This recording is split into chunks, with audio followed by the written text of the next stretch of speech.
வணக்கம். 12 மணி செய்திகளுக்கு வரவேற்பது நான் நந்தா. முதலில் இந்த நேரத்திற்கான தலைப்புச் செய்திகளை பார்க்கலாம்.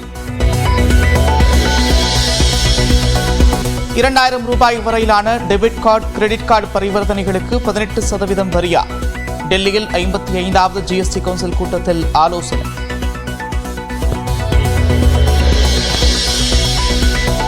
தேசிய கல்விக் கொள்கையை ஏற்க மறுக்கும் மாநிலங்களுக்கு நிதி மறுப்பு. தரமான கல்வியை வழங்க மத்திய அரசு இப்படித்தான் திட்டமிடுகிறதா என்று முதலமைச்சர் மு.க.ஸ்டாலின் கேள்வி.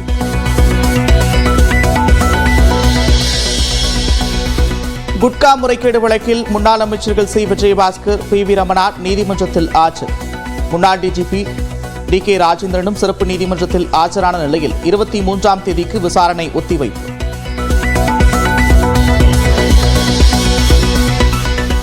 அதிமுக அமைப்பு செயலாளர் செஞ்சி ராமச்சந்திரன் விஜயின் கட்சியில் இணைவதாக வெளியான தகவல் வதந்தி. அதிமுக பொதுச் செயலாளர் எடப்பாடி பழனிசாமி விளக்கம்.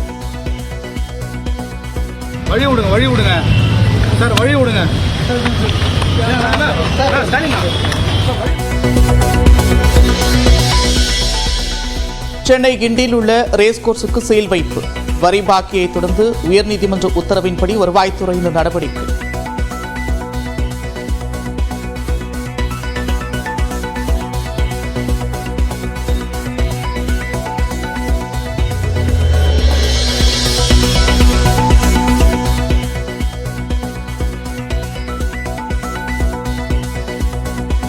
சென்னையில் அரசு பள்ளிகளில் நடத்தப்பட்ட சர்ச்சைக்குரிய சொற்பொழிவு தொடர்பாக பள்ளிக் கல்வித்துறை செயலாளரிடம் நாளை மறுதினம் அறிக்கை தாக்கல்.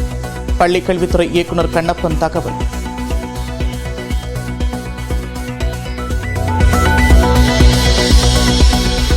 மாற்றுத்திறனாளிகள் குறித்து அவதூறாக மகாவிஷ்ணு பேசிய வீடியோ யூடியூபிலிருந்து நீக்கம். சர்ச்சையை ஏற்படுத்திய நிலையில் வீடியோவை நீக்கியது பரம்பொருள் அறக்கட்டளை.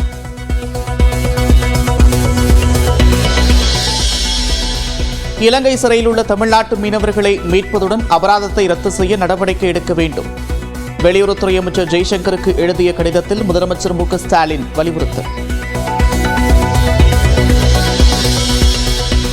தூத்துக்குடியில் கடலுக்கு செல்லாமல் மீனவர்கள் உண்ணாவிரத போராட்டம். இலங்கை சிறையில் உள்ள 22 மீனவர்களை விடுவிக்க நடவடிக்கை எடுக்க வலியுறுத்தல். குற்றாலம் மெயினருவி அருகே பிடிபட்ட 12 அடி நீள மலைப்பாம்பு. கார் பார்க்கிங் பகுதியில் இருந்த பாம்பை வனத்துறையினர் பிடித்தனர்.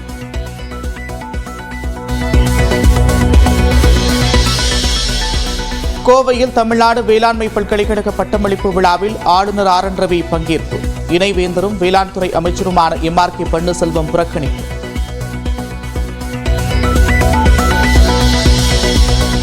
உதயநிதிக்கு போட்டியாக வந்துவிடுவார் என்பதாலேயே விஜயை பார்த்து திமுக பயப்படுகிறது. நியூஸ் 18 வணக்கம் தமிழ்நாடு நிகழ்ச்சியில் அதிமுக முன்னாள் அமைச்சர் ஆர்.பி. உதயகுமார் கேள்வி.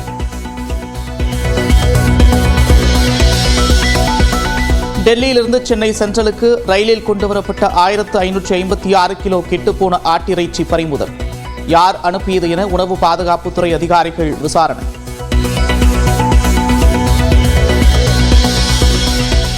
கடலூர் மாவட்டம் பன்ருட்டி அருகே குளத்தில் விநாயகர் சிலையை கரைக்க முயன்ற 5 சிறுவர்கள் நீரில் மூழ்கினர். 4 பேர் உயிருடன் மீட்கப்பட்ட நிலையில் ஒருவர் உயிரிழப்பு.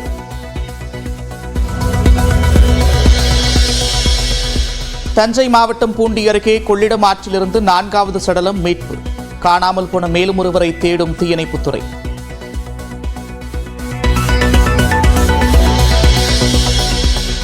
திருப்பூர் மாவட்டம் காங்கேயம் அருகே மாமனாரை சுட்டுக் கொன்றுவிட்டு மருமகன் தற்கொலை. குடும்ப தகராறில் சோக முடிவு.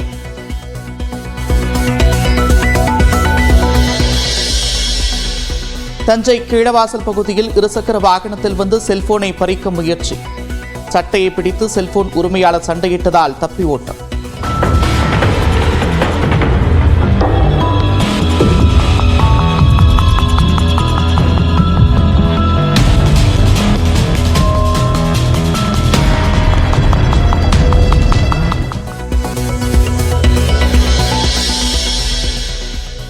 மேற்கு வங்கத்தில் தொடரும் மருத்துவர்களின் போராட்டத்தால் இதுவரை 23 பேர் உயிரிழப்பு. பெண் மருத்துவர் படுகொலையை கண்டித்து போராட்டம் தொடரும் நிலையில் உச்சநீதிமன்றத்தில் மேற்கு வங்க அரசு தகவல்.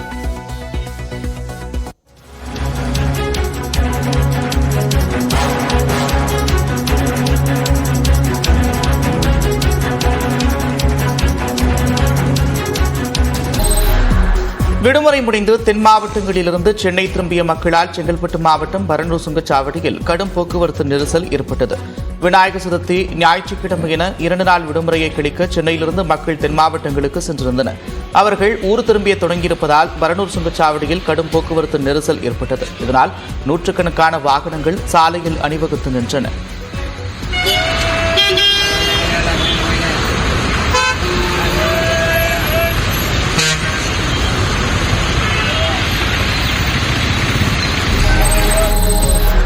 தொடர் விடுமுறை எதிரொலியாக திண்டுக்கல் ரயில் நிலையத்தில் கூட்ட நெரிசலில் பயணிகள் அவதியடைந்தனர். தென் தமிழகத்திலிருந்து புறப்பட்ட அனைத்து ரயில்களும் கூட்ட நெரிசலுடன் வந்ததால் திண்டுக்கல் ரயில் நிலையத்தில் காத்திருந்த பயணிகள் ரயிலில் ஏற முடியாத நிலை ஏற்பட்டது. முன்பதிவில்லாத பெட்டிகளிலும் இடம் கிடைக்காததால் சிலர் படிக்கட்டில் தொங்கியவாறே பயணம் மேற்கொண்டனர்.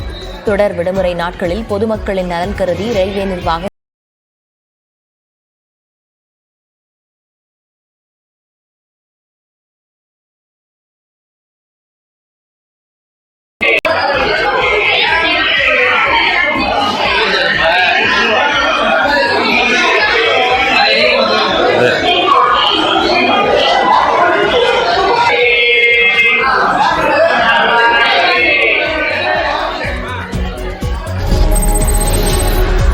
நாமக்கல் மாவட்டம் ராசிபுரம் சுற்றுவட்டார பகுதிகளில் மிதமான மழை பெய்தது.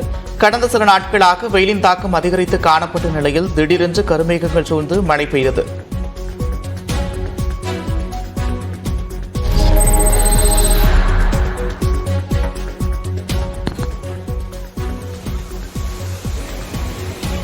இரண்டு மாதத்திற்கு பிறகு திறக்கப்பட்ட கோவை குற்றாலத்தில் சுற்றுலா பயணிகள் குளித்து மகிழ்ந்தனர்.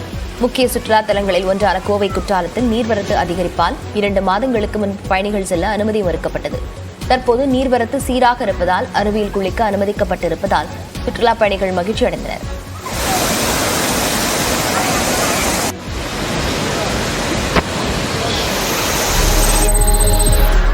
முதுமலை தெப்பக்காடு மாயாற்றில் பாகனுடன் இணைந்து குட்டி யானை பொம்மி குளித்து மகிழ்ந்த காட்சி பார்வையாளர்களை வெகுவாக கவர்ந்திருக்கிறது. தெப்பக்காடு யானைகள் முகாமில் 27 வளர்ப்பு யானைகள் இருக்கின்றன.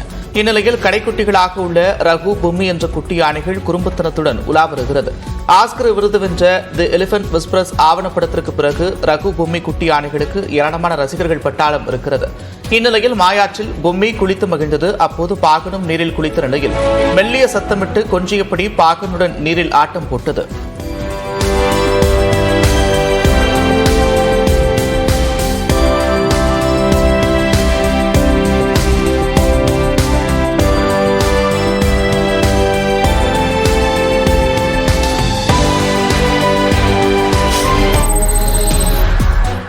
மாவட்ட முதுமலை வனப்பகுதியில் உள்ள சிங்காரா நீர்மின் நிலைய குடியிருப்பு பகுதிகளுக்குள் உலா வந்த சிறுத்தையால் மக்கள் அச்சமடைந்தனர்.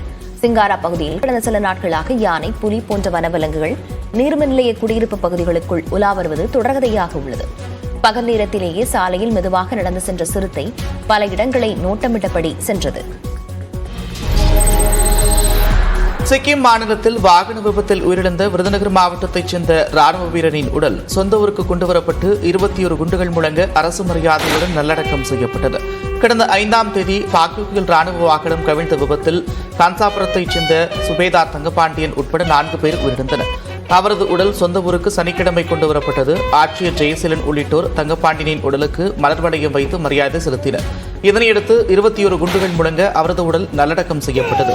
2004ஆம் ஆண்டு ராணுவத்தில் சேர்ந்த தங்கபாண்டியனுக்கு வளர்மதி என்ற மனைவியும் 2 ஆண் குழந்தைகளும் இருக்கின்றனர்.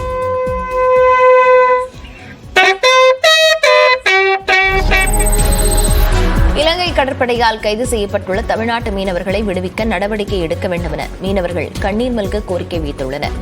எல்லை தாண்டி சென்று மீன்பிடித்ததாக புதுக்கோட்டை மாவட்ட மீனவர்கள் 14 பேர் இலங்கை கடற்படையால் சனிக்கிழமை கைது செய்யப்பட்டனர். அவர்களை விடுவிக்க நடவடிக்கை எடுக்குமாறு உறவினர்கள் கோரிக்கை வைத்துள்ளனர். இலங்கை கடற்படையின் அத்துமீறலுக்கு நிரந்தர தீர்வு காண மத்திய மாநில அரசுகள் நடவடிக்கை எடுக்க வேண்டும் என்றும் அவர்கள் வலியுறுத்தினர். இது காலத்துக்கு இது ஒரு தொடர்கதையாக இருக்குது. இது மத்திய அரசும் மாநில அரசும் கூப்பிட்டு பேச்சுவார்த்தை பண்ணி இந்த புதுக்கோட்டை மாவட்டத்து மீனவர்களுக்கும் ராமநாதபுரம் மாவட்ட மீனவர்களுக்கும் ஒரு நல்ல ஒரு மீன் பிடிக்கிறது சுமூகமான ஒரு வழி தேடி கொடுக்கணும். ஒவ்வொரு குடும்பமும் ஒவ்வொரு போட்லேயும் 5 பேர் 6 பேர் போகிறாங்க. அதை நம்பி பலாயிரம் மக்களுக்கு பிழைக்கிறாங்க. இப்படியே போயிட்டு இருந்தால் தமிழ்நாடு மீனவர்கள் என்ன தான் பண்ணுறது? தேனி மாவட்டத்தில் விநாயகர் சிலை ஊர்வலம் முடிந்து திரும்பிய போது டிராக்டர் கவிழ்ந்த விபத்தில் 3 சிறுவர்கள் உயிரிழந்தது சோகத்தை ஏற்படுத்தியிருக்கிறது. மரவப்பட்டி கிராமத்தைச் சேர்ந்த இளைஞர்கள் தங்கள் பகுதியில் வைத்திருந்த சிலைகளை மார்க்கையன்கோட்டை கிராமத்தில் செல்லும் முல்லைப்பெரியாற்றில் கரைத்துவிட்டு இரவில் வீடு திரும்பிக் கொண்டிருந்தனர். அப்போது டி சிந்தலைச்சேரி பகுதியில் லட்சுமி நாராயண்பட்டி கிராமங்களுக்கு இடையே வந்தபோது திடீரென்று கட்டுப்பாட்டை இழந்த டிராக்டர் கவிழ்ந்து விபத்துக்குள்ளானது. டிராக்டருக்கு அடியில் சிக்கிய 3 சிறுவர்கள் சம்பவ இடத்திலேயே பரிதாபமாக உயிரிழந்தனர். சிலர் காயத்துடன் உத்தமபாளையம் அரசு மருத்துவமனையில் சிகிச்சை பெற்று வருகின்றனர். இந்த விபத்து தொடர்பாக காவல்துறையினர் விசாரணை மேற்கொண்டு வருகின்றனர்.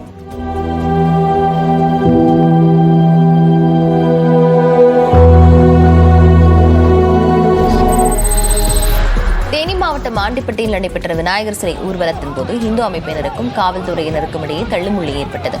தேனி மாவட்டம் ஆண்டிப்பட்டி நகர் மற்றும் அதன் சுற்றுவட்டார பகுதிகளில் இந்து முன்னணி, இந்து மக்கள் கட்சி என இந்து அமைப்பினர் சார்பில் 100க்கும் மேற்பட்ட இடங்களில் விநாயகர் சிலைகள் வைக்கப்பட்டிருந்தன. இந்த சிலைகளை கொண்டமநாயக்கன்பட்டியில் உள்ள வைகை அணையில் கரைக்க மதுரை ஆண்டிப்பட்டி சாலையில் ஊர்வலமாக கொண்டு செல்லப்பட்டது. அப்போது இந்து அமைப்பினரிடையே யார் முதலில் செல்வதென்பது தொடர்பாக போட்டாபோட்டி நிலவியதால் போக்குவரத்து பாதிக்கப்பட்டது. பொதுமக்களுக்கு இடையூறாக இருந்த நபர்களை காவல்துறையினர் அப்புறப்படுத்த முயன்றனர். இதனால் தள்ளுமுள்ளி ஏற்பட்டது.